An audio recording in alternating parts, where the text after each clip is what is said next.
Welcome to Western Australia, 1932. It's a land of endless horizons. Golden wheat fields stretching under a blazing sun. Farmers here are tough, scraping a living from soil, still scarred by the Great Depression. But something's lurking in the scrub, something feathered and fearless. Emus, 6 foot tall, long-necked birds, are about to turn this quiet corner into a battlefield. This is the Great Emu War, and trust me, it's a fight Australia won't forget. Let's set the stage. After World War I, Australia's government promised veterans land, thousands of acres, in places like Campion and Walgoolan. They handed out plots to grow wheat, hoping to feed a recovering nation. But by 1932, the Depression hits hard. Wheat prices crash, debts pile up. Then comes the real kicker. Nature turns on them. Emus, 20,000 of them, migrate inland after breeding season, drawn to those fresh crops. It's not a nibble here or there. It's a feathered invasion. These aren't your average birds. Emus weigh up to 100 pounds, run 40 miles an hour, and eat like there's no tomorrow. By October, they're tearing through fields, flattening fences, and leaving farmers starving. One report says a single emu can devour a pound of wheat a day. Multiply that by thousands, and it's a crisis. The locals beg Sir George Pearce, the Minister of Defense, for help. His answer? Send in the army, because nothing says pest control like machine guns.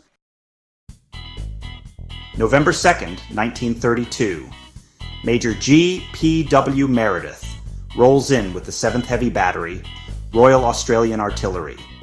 They've got 2 Lewis machine guns, World War I relics that spit 600 rounds a minute, and 10,000 bullets.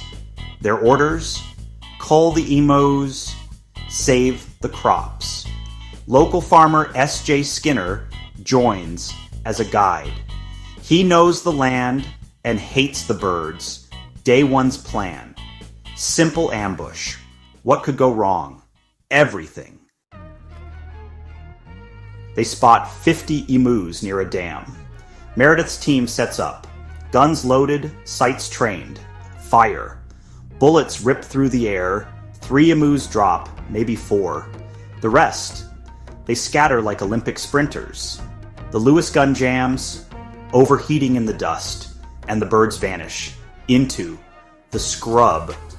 Day 1. Tally, 12 emus down, 49,988 to go. The farmers groan. November 4th. Round 2. Meredith spots 1,000 emus. Jackpot. They mount a gun on a truck, chasing the flock at breakneck speed. Bullets fly, emus zig and zags and leaps over fences. One gunner, Sergeant McMurray, calls them damn near bulletproof. Shots hit, but they keep running. The truck hits a rock. The gun falls off. And the emus? They're gone. Military precision, 0. Emu chaos, 1,000. By November 8th, it's over. They fired 2,500 rounds, 25% of their ammo, and killed maybe 50 to 200 emus, depending on who's counting. Meredith's official report admits defeat. The emus have proved they're not stupid. Farmers are furious. Crops still ruined. Emus still strutting. The army retreats, tails between their legs. But the war is not done yet. November 8th, 1932. The army's gone. Major Meredith's first campaign ends in a cloud of dust and feathers. But the emus don't rest. They swarm back, thousands strong, tearing into what's left of the harvest. Farmers tally the carnage. Fields flattened, Yields slashed from 6 bags per acre to 2. Holes in fences let rabbits pour in, doubling the misery. The outback's a war zone, and the humans are losing.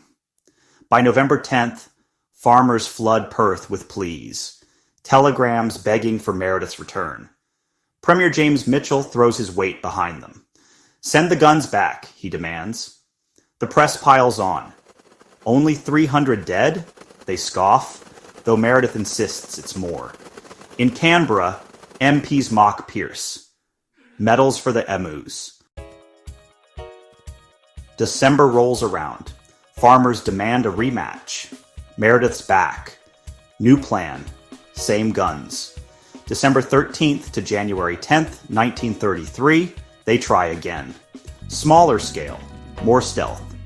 They bag 986 emus with 9,860 rounds.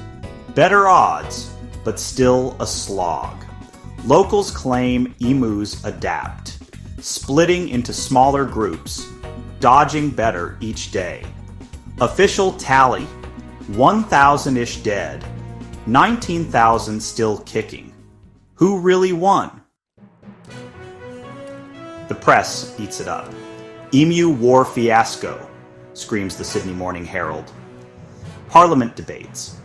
Pierce defends it as training, but MPs call it a joke. Aussies laugh. Emus become folk heroes. Some say Meredith botched it. Poor terrain, bad gear. Others argue emus were unstoppable. Nature's tanks with feathers. History's verdict? Birds. 1, Australia 0. The Great Emu War fades into legend, a tale of grit, guns, and bird-brained brilliance. Soldiers went home, farmers rebuilt, and emus, they still roam, kings of the outback. Next time you're sizing up a bird, maybe skip the artillery. Australia learned that the hard way. That's a wrap for this TinyTale Vault. Love this feathered flop? Smash that like button, subscribe, and ring the bell for more weird history. Next up, another tale too wild to believe, but totally true. Catch you then.